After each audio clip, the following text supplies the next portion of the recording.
Bonjour les excellents, dans cette vidéo, exercice niveau seconde en chimie sur le chapitre de la matière qui nous entoure. Et nous allons faire un exercice qui parle de masse volumique. Alors c'est parti.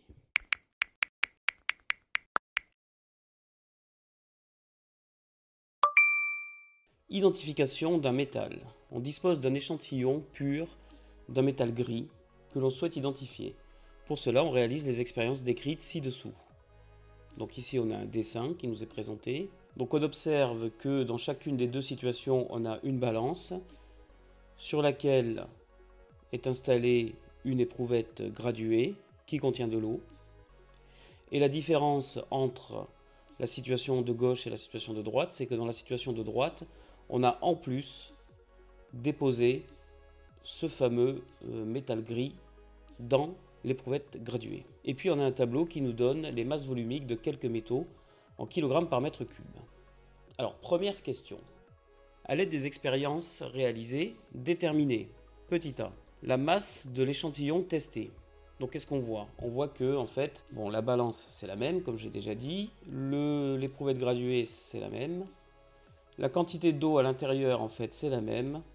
Ce qui s'est passé, c'est qu'on a rajouté ici ce morceau de métal gris. La balance ici indique 0,0 g, c'est la tare de la balance, alors qu'ici la balance indique une mesure de 54 grammes. Donc on va pouvoir rédiger ça.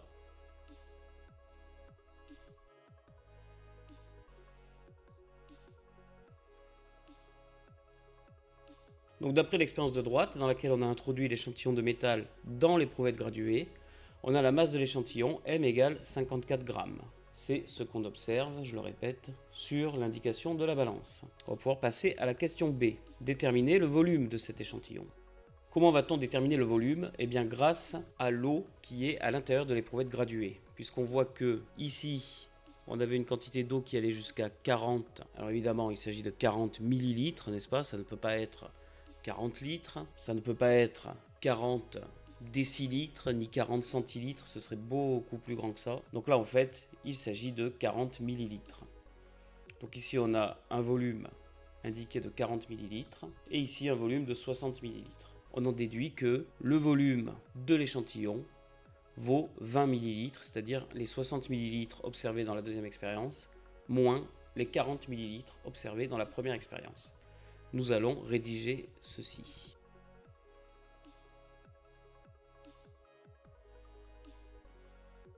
Donc dans l'expérience de gauche, la surface de l'eau dans l'éprouvette graduée est en face de la graduation 40 ml.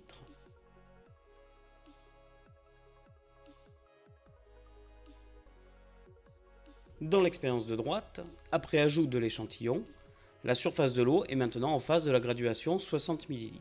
On en déduit que le volume de l'échantillon est égal à 60 moins 40 égale 20 ml. Ceci répond à la question 1b. Nous allons pouvoir passer à la question 2.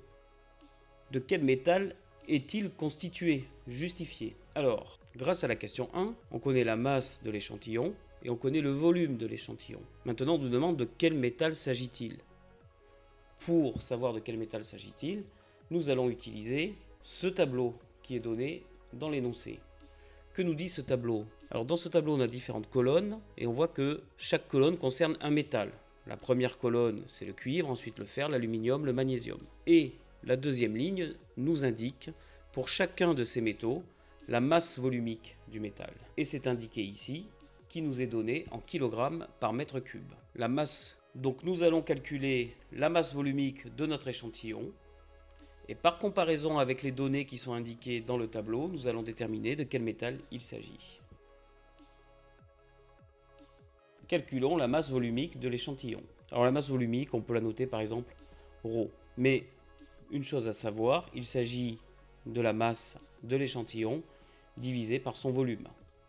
Donc la masse, on l'a déterminée à la question 1a, il s'agit de 54 grammes, mais on doit le mettre en kilogrammes. Et donc 54 fois 10 puissance moins 3 kg, divisé par le volume qui était 20 ml.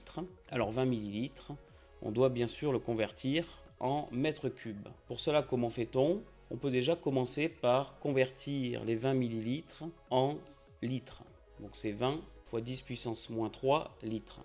Une fois que nous avons les litres, nous pouvons les convertir en décimètres cubes, puisque 1 litre est égal à 1 décimètre cube. Nous avons donc 20 fois 10 puissance moins 3 décimètres cubes. Et comme entre décimètre cube et mètre cube, nous avons un facteur 1000, 20 fois 10 puissance moins 3 décimètres cubes, ça va être 20 fois 10 puissance moins 6 mètres cubes. On prend sa calculette et on trouve 2700. Et donc l'unité nous avons converti en kilogrammes et en mètres cubes, donc 2700 kg par mètre cube. Que l'on note ici kilogrammes, mètre moins 3. Nous allons pouvoir comparer aux données du tableau pour déterminer de quel métal il s'agit. Et donc 2700 kg par mètre cube, on trouve la donnée exacte dans le tableau. On en déduit que notre échantillon est de l'aluminium.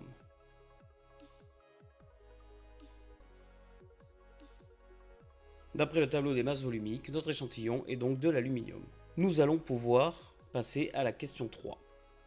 Pourquoi aurions-nous pu éliminer le cuivre avant toute expérience? Eh bien là, il faut se rappeler d'une certaine donnée qui était indiquée dans le début de l'exercice. On nous avait dit que notre échantillon était un échantillon pur d'un métal gris. Or, on sait que le cuivre est un métal plutôt de couleur rouge, donc on aurait pu éliminer le cuivre d'emblée.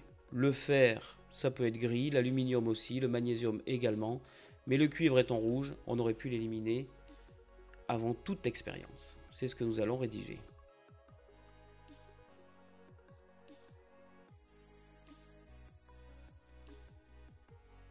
L'échantillon étant de couleur grise et le cuivre étant de couleur rouge, nous aurions pu éliminer le cuivre avant toute expérience. Ceci termine l'exercice. Si cette vidéo t'a aidé, pense à liker et à t'abonner. Pour d'autres ressources, va checker mon site web en description. Moi je te dis à très bientôt dans une prochaine vidéo. Et n'oublie pas, pour devenir excellent, c'est Lucien Prof.